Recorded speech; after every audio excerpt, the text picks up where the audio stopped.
Welcome to the Ancestral Findings Podcast. St. Patrick's Day is an important Irish holiday and has been for centuries. It is celebrated a little differently in Ireland than in the rest of the world. Here are some common Irish St. Patrick's Day traditions. You can use them to understand your Irish ancestors and their lives better, as well as to celebrate your own Irish heritage.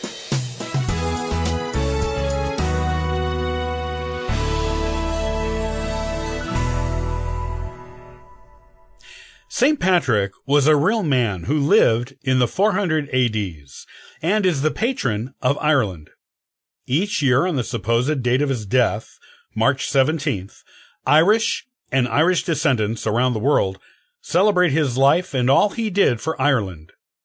Born in Roman Britain, Patrick was the son of a church deacon and the grandson of a priest. Despite his Christian family, Patrick was not initially a believer himself, and at the age of 16 was taken captive by Irish pirates and sold as a slave in Ireland. He lived in captivity there until he was 22, during which time he converted to Christianity while working as a shepherd and praying, which strengthened his relationship with God. He eventually broke free from his captors, returned home to England, and was reunited with his family, and studied Christianity at schools in England and in Europe, before returning to Ireland as a missionary. Legend says that he introduced Christianity to Ireland, banished all snakes from the island, and taught people about the Holy Trinity using a three-leafed shamrock. If you are of Irish heritage, you probably know some or all of St. Patrick's story. If you don't, your ancestors surely did. The Irish have been celebrating St. Patrick's Day for centuries. Knowing about some of the customs and traditions surrounding the celebration of this holy and venerated Irish holiday will let you know what the lives of your Irish ancestors were like and who they were as people. If you are not already practicing some of these traditions yourself, you might find a few that appeal to you and that you can bring into your house to celebrate your Irish heritage and bring you and your family closer to your Irish ancestors. The wearing of green. It is traditional in many places in the world, not just Ireland, to wear green on St. Patrick's Day.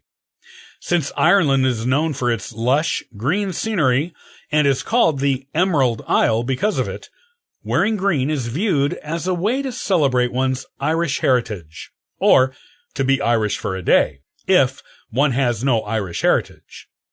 However, wearing green clothing is more traditional in other parts of the world than in actual Ireland. In Ireland, people wear small bunches of shamrocks pinned to their clothing above the right breast on St. Patrick's Day. This signifies their Irish heritage and celebrates the way St. Patrick taught the ancient Irish about the Holy Trinity, using the shamrock. Because St. Patrick's Day is a holy day in Ireland, at least among the Catholics, the shamrocks people wear are blessed by priests at special holiday church ceremonies called the Blessing of the Shamrock, the Holy Day of Obligation. Because St. Patrick's Day is a religious holiday in Ireland, since St. Patrick has his own feast day on the Catholic calendar on the day that celebrates him, most practicing Catholics in Ireland attend church on St. Patrick's Day. It is considered a holy day of obligation by the church. Families dress up in their holiday best, just like they would for Easter.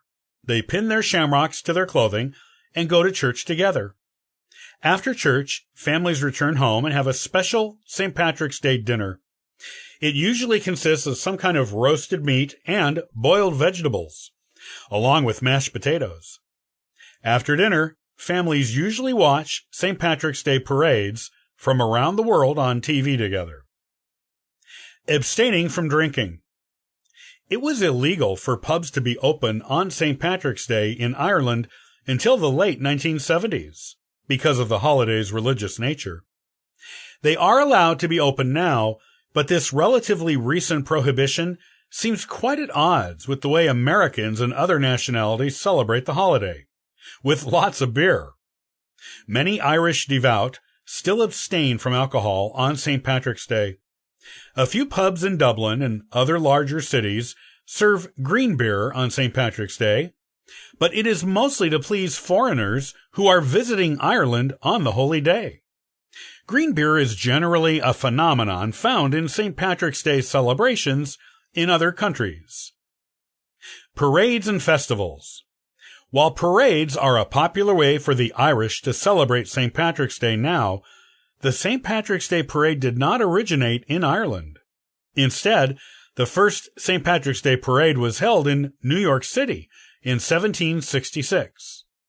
Parades are held all over the world for St. Patrick's Day now, and the Irish love to watch them on TV. It was not until 1995 that Ireland held its own first St. Patrick's Day parade, which was done to help boost tourism to the island. Gradually, the parade became the St. Patrick's Festival, which is a 5-day event each year, featuring not only the parade, but plays, concerts, art shows, carnival rides, street vendors selling food, and more festivities. The festival is held in Dublin and is now a beloved Irish tradition. Rural celebrations. The big cities like Dublin do the large celebrating festivities that get national and worldwide attention, but the rural people in Ireland do their own thing for St. Patrick's Day.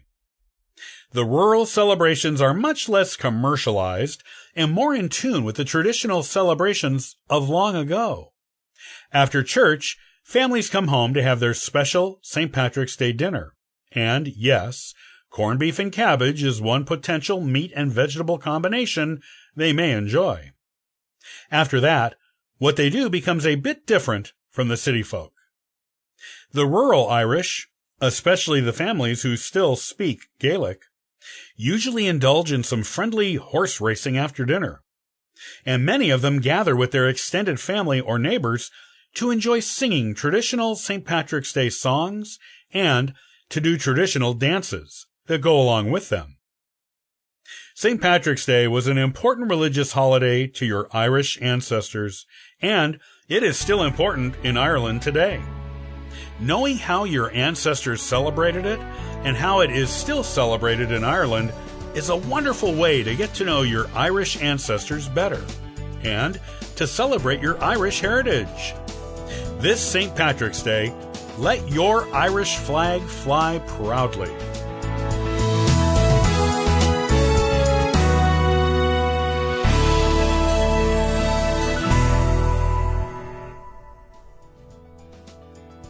Thanks for listening to the Ancestral Findings Podcast.